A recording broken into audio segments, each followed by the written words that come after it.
구주대망 2021년 2월 21일 주일 예배 드리겠습니다. 사도신경으로 신앙 고백하십니다. 나는 전능하신 아버지 하나님 천지의 창조주를 믿습니다. 나는 그의 유일하신 아들 우리 주 예수 그리스도를 믿습니다. 그는 성령으로 잉태되어 동정녀 마리아에게 나시고 본디오 빌라도에게 고난을 받아 십자가에 못 박혀 죽으시고 장사된 지 사흘 만에 죽은 자 가운데서 다시 살아나셨으며 하늘에 오르시어 전능하신 아버지 하나님 우편에 앉아 계시다가 거기로부터 살아있는 자와 죽은 자를 심판하러 오십니다. 나는 성령을 믿으며 거룩한 공교회와 성도의 교제와 죄를 용서받는 것과 몸의 부활과 영생을 믿습니다. 아멘. 오늘 말씀 보시겠습니다. 오늘 말씀의 제목은 야곱의 사다리라는 제목으로 창세기 28장 10절에서 22절 말씀입니다. 주의 말씀 함께 읽겠습니다. 야곱이 브엘세바에서 떠나 하란으로 향하여 가더니 한 곳에 이르러는 해가 진지라. 거기서 유숙하려고 그곳의 한 돌을 가져다가 베개로 삼고 거기 누워 자더니 꿈에 본즉 사닥다리가 땅 위에 서 있는데 그 꼭대기가 하늘에 닿았고 또 본즉 하나님의 사자들이 그 위에서 오르락내리락하고 또 본즉 여호와께서 그 위에 서서 이르시되 나는 여호와니 너의 조부 아브라함의 하나님이요 이삭의 하나님이라. 내가 누워있는 땅을 내가 너와 내 자손에게 주리니 내 자손이 땅에 티끌같이 되어 내가 서쪽과 동쪽과 북쪽과 남쪽으로 퍼져갈지며 땅의 모든 족속이 너와 내 자손으로 말미암아 복을 받으리라. 내가 너와 함께 있어 내가 어디로 가든지 너를 지키며 너를 이끌어 이 땅으로 돌아오게 할지라. 내가 내게 허락한 것을 다 이루기까지 너를 떠나지 아니하리라 하신지라. 야곱이 잠에 깨어 이르되 여호와께서 과연 여기 계시거늘 내가 알지 못하였도다. 이에 두려워하여 이르되 두렵도다. 이곳이여 이것은 다름 아닌 하나님의 집이요 이는 하늘의 문이로다 하고 야곱이 아침에 일찍이 일어나 베개로 삼았던 돌을 가져다가 기둥으로 세우고 그 위에 기름을 붓고 그곳 이름을 베델이라 하였더라. 이 성의 옛 이름은 루스더라. 야곱이 서원하여 이르되 하나님이 나와 함께 계셔서 내가 가는 이 길에서 나를 지키고 먹을 떡과 입을 옷을 주시어 내가 평안히 아버지 집으로 돌아가게 하시오면 여호와께서 나의 하나님이 되실 것이요 내가 기둥으로 세운 이 돌이 하나님의 집이 될 것이요 하나님께서 내게 주신 모든 것에서 10분의 1을 내가 반드시 하나님께 드리겠나이다 하였더라. 아멘. 네, 오늘 말씀은 우리가 너무나도 잘 아는 야곱의 사다리 이야기입니다. 오늘 제 설교 제목도 야곱의 사다리인데요. 지난주 우리는 성경이 이야기하는 축복이 무엇인지에 대해 함께 나누었었습니다. 또 하나님께서 이삭의 두 아들에 대한 계획을 가지고 계셨고 그것을 그대로 이루었음을 알게 되었습니다. 그렇다면 하나님께서 두 국민이 내 태중에 있구나, 두 민족이 내 복중에서부터 나누이리라. 이 족속이 저 족속보다 강하겠고 큰 자가 어린 자를 섬기리라 하셨더라 라는 25장 23절의 말씀을 어떻게 이루어가는지 오늘 더 구체적으로 살펴보도록 하겠습니다. 하나님께서는 그분의 계획을 가지고 계셨지만 사람은 각자 다 자기 생각이 있기 마련이었다는 것을 우리는 알게 되었습니다. 그래서 사사기에는 이렇게 얘기했는지 모르겠습니다. 사람이 각기 자기의 소견에 옳은 대로 행하였더라. 사사기 때만이 아니라 이런 현상은 창세기 때부터 계속되었던 것을 우리는 알 수 있습니다. 이삭은 에서가 사냥한 고기를 좋아하므로 그를 사랑하고 리브가는 야곱을 사랑하였더라 라고 25장 28절에는 말씀하고 있죠. 한 배에서 한 날 한시에 태어난 형제이지만 아버지는 형을, 어머니는 동생을 사랑했다는 얘기입니다. 사랑하는 것까지는 어쩔 수 없겠지만 한 단계 더 나아가 이삭은 자신의 축복권을 장자 에서에게 주려고 합니다. 그리고 아버지 리브가는 야곱을 부추겨 아버지의 축복권을 가로채려고 하죠. 결국 하나님께서 원하시는 대로 일이 흘러가기는 하지만 부작용이 나타날 수밖에 없었습니다. 동생이 장자의 축복을 가로채갔다는 이야기를 듣고 에서는 아버지에게 나도 축복해달라고 떼를 쓰죠. 하지만 이삭은 축복인지 저주인지 하나님께서 그들이 태중에 있을 때 하셨던 그대로, 그 말씀 그대로 그에게 복을 빕니다. 그 아버지 이삭이 그에게 대답하여 이르되 내 주소는 땅의 기름짐에서 멀고 내리는 하늘 이슬에서 멀 것이며 너는 칼을 믿고 생활하겠고 내 아우를 섬길 것이며 내가 매임을 벗을 때에는 그 멍에를 내 목에서 떨쳐버리리라 하였더라. 그의 아버지가 야곱에게 축복한 이 축복으로 말미암아 에서가 야곱을 미워하여 심중에 이르기를 아버지를 곡할 때가 가까웠은즉 내가 내 아우 야곱을 죽이리라 하였더니. 축복인지 저주인지 알 수 없는 아버지의 강복에 에서는 분노하였고 아버지가 돌아가시면 동생 야곱을 꼭 죽이겠다라고 결심을 하는 모습을 우리는 볼 수 있습니다. 이것을 안 눈치 빠른 리브가는 야곱에게 당분간 외삼촌의 집에 가 있으라고 얘기를 하죠.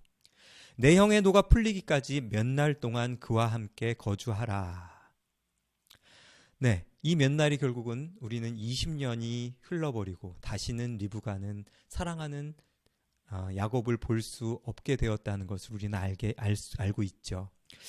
어쨌든 이렇게 계획을 짜고 표면적인 이유를 이삭에게 됩니다. 에서의 아내들이 햇사람이어서 마음에 안 드는데 야곱마저 이 동네 여자와 혼인하는 것은 안 됩니다. 즉 자신처럼 밧단 아람에 가서 신부를 구하도록 보내자는 것이었습니다. 이에 이삭도 동의하고 야곱은 기늘을 떠나게 되죠.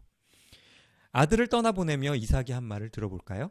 너는 가나안 사람의 딸들 중에서 아내를 맞이하지 말고 일어나 밧단 아람으로 가서 내 외조부 부두엘의 집에 이르러 거기서 내 외삼촌 라반의 딸 중에서 아내를 맞이하라. 전능하신 하나님이 내게 복을 주시어 내가 생육하고 번성하게 하여 내가 여러 족속을 이루게 하시고 아브라함에게 허락하신 복을 내게 주시되 너와 함께 내 자손에게도 주사 하나님이 아브라함에게 주신 땅 곧 내가 거류하는 땅을 내가 차지하게 하시기를 원하노라 라고 인사를 합니다.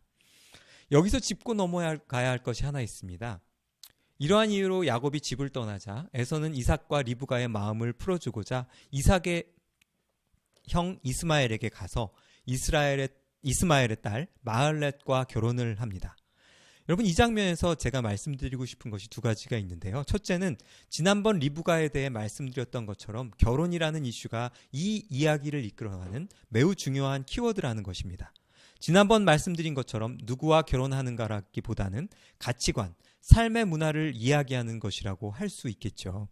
에서는 이러한 관점에서 부모의 마음에 들기 위해 노력을 다합니다.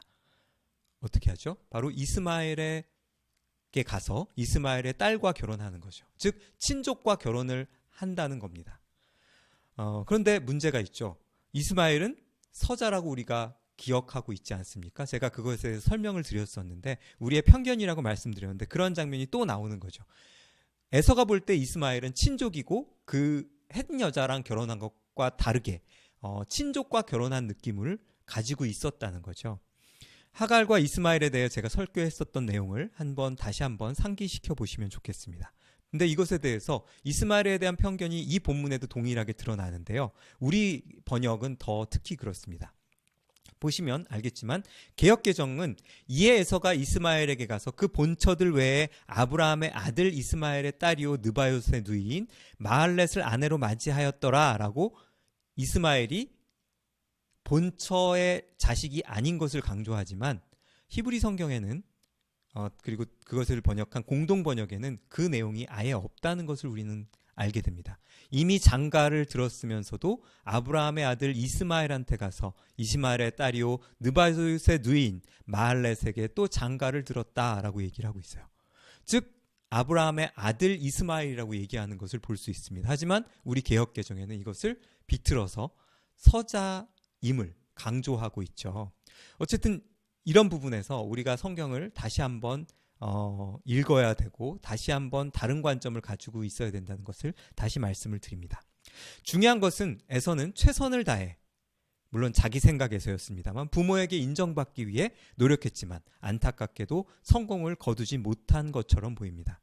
네, 이렇게 아버지와 어머니의 나뉘어진 사랑을 받고 자란 이 형제들은 이렇게 서로 다른 길을 걷게 됩니다.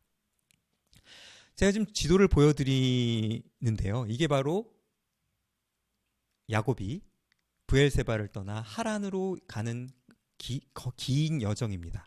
너무 길죠, 생각보다. 야곱이 형을 피해 걸어야 했던 경로를 한번 보시기 바랍니다. 여러분, 현대의 도로도 그렇지만 직선거리가 가까워도 실제 갈 수 있는 길은 훨씬 길었다는 것을 우리는 알 수 있습니다. 제가 대충 계산을 해보니까 1400km 정도 돼 보이더라고요. 이 브엘세바에서 이렇게 먼 하란까지의 길을 출발하면서 야곱은 가족과 이별할 때 어떤 마음이 들었을까요? 자기를 사랑하는 리브가와 헤어질 때 어떤 마음으로 이 길을 떠났을지 여러분 한번 상상해 보셨으면 좋겠습니다. 처음에 그는 어머니 리브가의 말대로 잠시 며칠 동안 하란에 있을 것으로 생각했는지 모르겠습니다. 거기서 자기 부인을 얻어서 어머니가 에서가 형이 좀 마음이 풀렸다라고 생각하면 바로 돌아와야지. 네. 하지만 여러분, 성경은 그렇게 얘기하지 않는다는 것을 우리 알게 되죠. 계획과 다르게 아무리 인간이 계획하더라도 그것을 이루시는 분은 하나님이시라는 말씀처럼 20년의 세월을 거기서 보내게 됩니다. 여러분, 성경은 에서는 바깥 사람, 야곱은 안 사람이라고 소개한다고 말씀드렸습니다. 아마도 야곱의 인생에서 이렇게 긴 여정을 떠나는 것은 처음이었을 것이고 어쩌면 어머니 품을 떠나는 것이 자체가 처음이었을지 모르겠어요.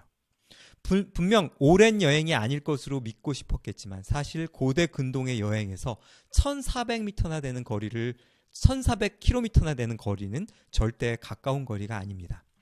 낙타를 타고 이동한다 하더라도 최소 15일에서 20일은 걸리는 거리고 걸어갔더라면 40일에서 50일 정도 걸릴 여정이었죠. 이 여정은 특별히 할아버지 아브라함이 하란에서 하나님의 인도하심을 따라 남아했던 그 길을 따라 역순으로 가는 길이었습니다. 자기의 조상 할아버지가 떠났던 길을 따라 처음으로 집안의 고향을 방문하는 야곱. 아브라함이 제단을 쌓고 장막을 쳤던 베델을 지나 하나님을 만나 땅과 자손에 대한 확약을 받은 세겜을 지나면서 그는 어떤 생각을 했을까요? 이 여정은 또한 가나안 문명을 지나 메소포타미아 문명을 가로지르는 여행이었으며 기후가 달라지고 문화가 달라지고 언어가 달라지고 풍습이 달라지고 종교가 달라지고 인종이 달라지는 아주 긴 여행이었다는 것을 여러분 기억해 주시면 좋겠습니다. 오늘 성경은 그의 긴 여정 중 한 장면을 우리에게 보여줍니다. 당시 일반적으로 성인 남성의 하루길을 20에서 30km로 보았기 때문에 브엘세바에서 베델까지의 100km가 넘는 여정을 어떻게 이해할 수 있을지 고민이 됩니다.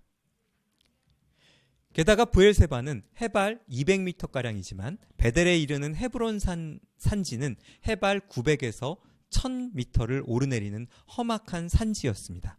성경에는 한 곳에 이르러는 해가 진지라 거기서 유숙하려고 그곳에 한 돌을 가져다가 베개로 삼고 거기 누워 자더니 라고 표현하고 있는데요. 이 표현을 하루길을 열심히 가서 100km를 하루 만에 갔다라고 만약에 해석을 한다면 그는 분명히 낙타를 타고 갔었지 않았을까라고 생각하는 것이 정확해 보입니다. 갈 수 있는 최대한의 거리를 달려 지칠 대로 지쳐 더 이상 갈 수 없을 때까지 갔었던 것은 아닌가 하는 생각을 해봅니다. 베델은 석회암 산지로 많은 돌로 뒤덮인 지형이었기 때문에 야곱이 베개로 벨 수 있는 돌은 아마 쉽게 찾을 수 있었겠죠. 그는 돌베개를 베고 깊은 잠이 든 것 같습니다. 인생 처음 경험하는 길고 두려운 여행을 해서 지쳐 있었겠죠. 또 집을 떠난 여정 가운데 야곱은 아마 두려움의 그늘에 들여져 있었을 겁니다. 바로 에서의 존재였겠죠. 형 에서의 직업은 무엇이었습니까? 바로 사냥꾼입니다. 여러분, 사냥꾼은 어떤 사람들입니까?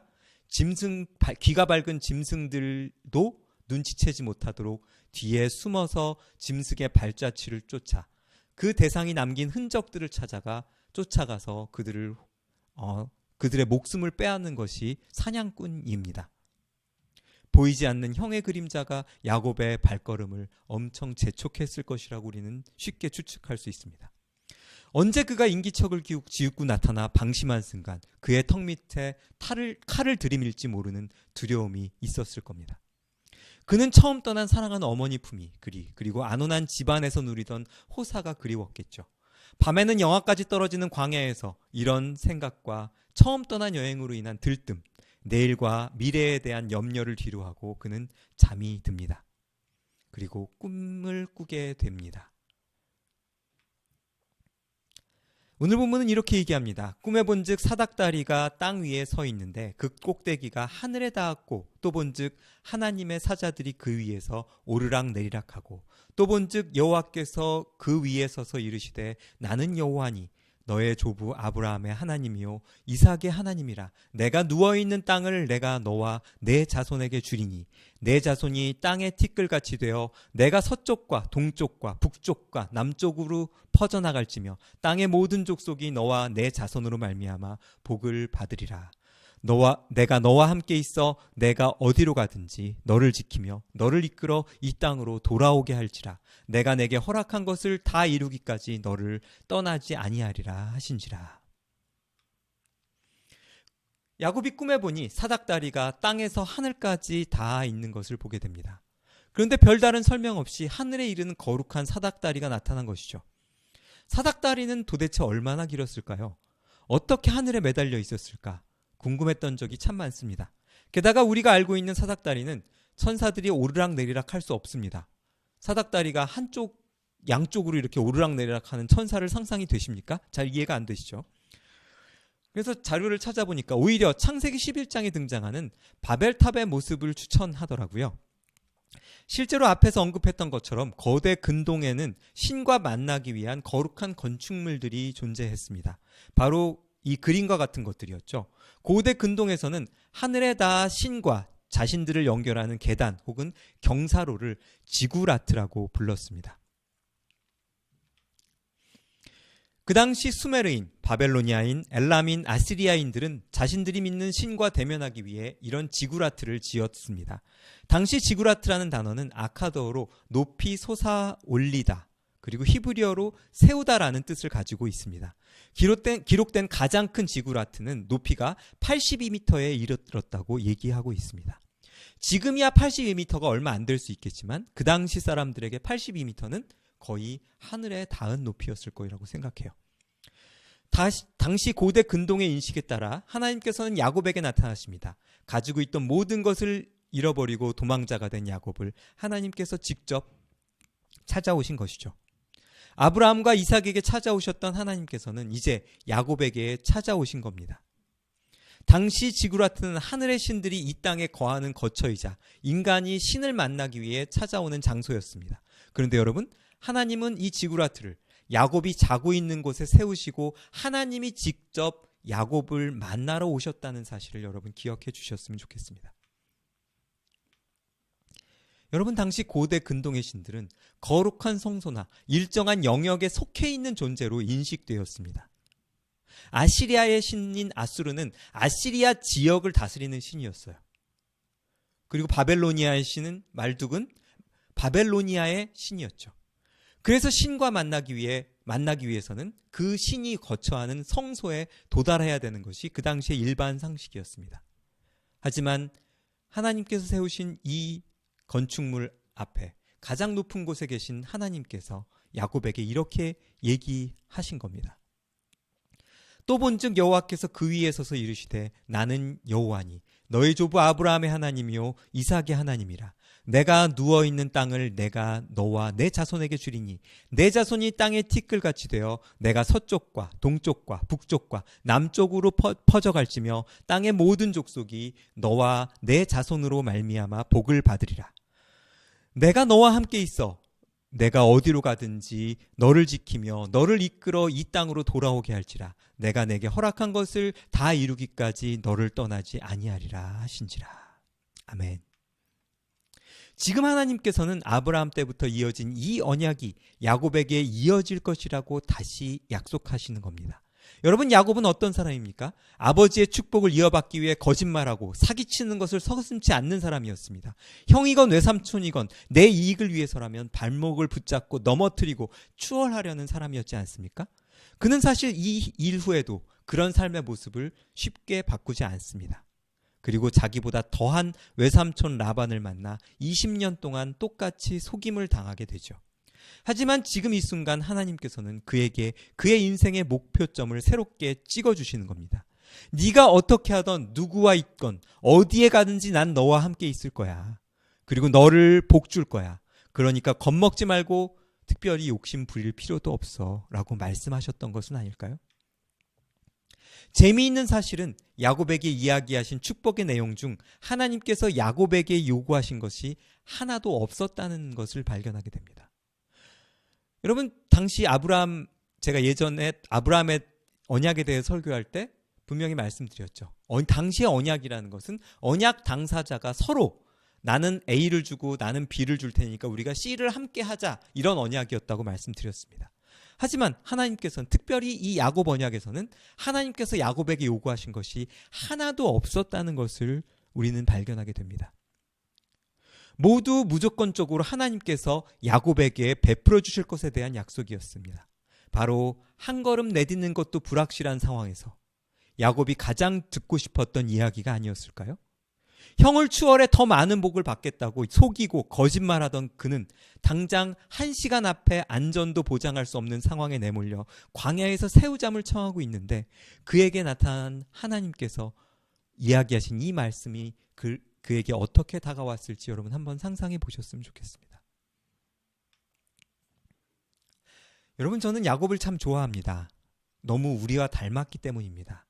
자신의 욕망을 이루기 위해 몸부림치는 모습, 이렇게 하나님을 만나고도 별로 변화한 것이 없는 것 같은 그의 모습, 정말 우리를 닮은 것 같습니다. 아니, 우리가 야곱을 닮았나요?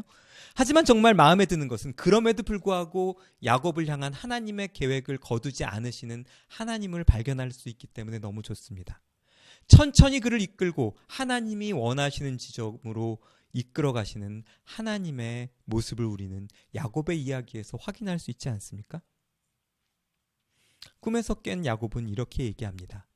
야곱이 잠에 깨어 이르되 여호와께서 과연 여기 계시거늘 내가 알지 못하였도다. 이에 두려워하여 이르되 두렵도다 이곳이요 이것은 다름 아닌 하나님의 집이요 이는 하늘의 문이로다 하고, 야곱이 아침에 일찍 일어나 베개로 삼았던 돌을 가져다가 기둥으로 세우고 그 위에 기름을 붓고 그곳 이름을 베델이라 하였더라. 이 성의 옛 이름은 루스더라.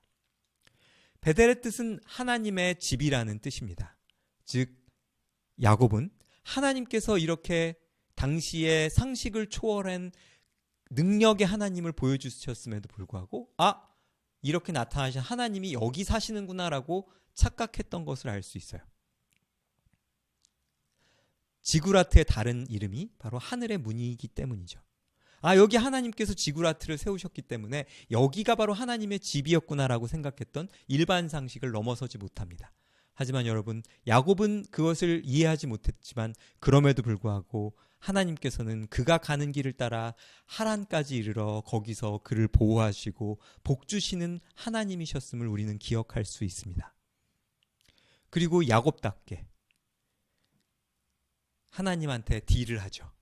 하나님, 그 말씀대로 나를 따라와서 복을 주시고 내가 다시 이 땅으로 돌아오게 하시면 내가 하나님을 영원히 믿겠습니다. 그리고 내가 11조도 드릴게요. 하나님은 그런 요청을 하신 적이 없습니다만 야곱이 스스로 이렇게 얘기를 합니다. 여러분, 솔직히 하나님 입장에서 이게 얼마나 가짜는 얘기일까요? 하나님은 분명히 아무 조건 없이 네가 어디를 가든지 너를 지키며 너와 함께 할 것이라고 얘기하셨는데, 야곱은 깜짝이야, 하나님 여기 계셨네, 여기가 하나님의 집이고 하늘의 문이었구나 라고 생각하며 그곳에 제단을 만드는 거죠. 하나님이 여기 계시는구나 라는 겁니다. 하지만 그가 오해했건 말건 하나님께서는 그를 선택하셨고 그가 돌아올 지점 베델을 그의 궁극적 목적지로 찍어주십니다. 그리고 그가 어디를 가든지 그를 돌보시고 지키시고 그를 번성하게 하시고 그리고 약속대로 그를 다시 이 땅으로 돌아오게 하시죠. 한 장소에 매여 거룩한 제사 때 한정적으로 강림하는 신의 모습이 아니라 사랑하는 존재를 위해 영원히 함께하는 신, 인간이 바치는 제물을 받아먹고 그 제물값으로 그것에 응답하는 신이 아니라 아무것도 요구하지 않고 모든 것을 부어주시는 신, 모든 것을 움켜쥐고 놓지 못하는 존재인 야곱의 정체성을 뒤바꾸어 모든 인류에게 축복이 될 수 있는 존재로 뒤바꾸는 바로 그 하나님이 이 땅에서 야곱을 만났다는 것을 우리는 발견하게 됩니다. 여러분, 지난주 우리는 축복의 정수가 무엇인지에 대해서 나누었습니다. 우리가 생각하는 것처럼 축복이란 부자가 되고 장수하고 자녀가 잘 되고 부동산 산 것이 가격이 오르고 투자한 주식이 오르는 그런 것이 아니라고 말씀드렸죠. 무엇입니까? 바로 하나님이 함께 하시는 것이 축복의 핵심이라고 말씀드렸습니다. 그리고 바로 그 핵심이 야곱을 통해 오늘 드러나는 것을 우리는 발견하게 됩니다. 사랑하는 아름다운 사람들, 성도 여러분, 우리는 이렇게 다시 한번 하나님에 대해서 그리고 하나님의 축복이 무엇인지에 대해서 말씀으로 깨닫게 되었습니다. 여러분, 우리는 여전히 계속해서 하나님께 하나님 이렇게 해주세요. 하나님 이렇게 하면 제가 11조 바칠게요. 그리고 말도 안 되는 방식으로 내가 이해한 하나님으로 제안하는 상황에서 하나님께 딜을 하려고 하는 신앙을 가지고 있지는 않습니까? 제가 만약에 하나님이면 그렇게 까부는 사람에게 번개를 던져서 그 이마를 맞출 것 같아요. 근데 하나님은 참 좋은 분이시기 때문에 그 선택을 거두지 아니하시고 우리가 아무리 실수하고 오해한다 하더라도 그것을 깨부시기 위해 수많은 기회를 주시고 우리를 기다리시고 결국은 그 은혜의 사람으로 변화시키는 것을 우리는 발견하게 됩니다. 말씀을 마무리하겠습니다. 여러분, 오늘 말씀 너무나도 당연하고 너무나도 쉬운 이야기처럼 보이지만 하나님께서는 그 당시의 상식을 초월해 그 당시 사람들은 알지 못하던 놀라운 은혜의 신의 모습으로 야곱에게 다가오셨던 것을 기억하셨으면 좋겠습니다. 그리고 내가 너를 축복하리라, 내가 너를 지키리라, 네가 동서남북 어디로 가든지 어디로 퍼져가든지 네가 누구와 있든지 내가 너를 지키고 축복하리라 라는 그 약속, 그리고 내가 너를 다시 돌아오게 하리라, 본향으로 돌아오게 하리라 라는 그 방점을 찍어주시는 하나님을 우리는 다시 한번 발견하게 됩니다. 그리고 그 하나님은 지금도 살아서 우리를 기다리시고 우리를 축복하기 위해 이 자리에 우리와 함께 계신다는 사실을 기억하셨으면 좋겠습니다.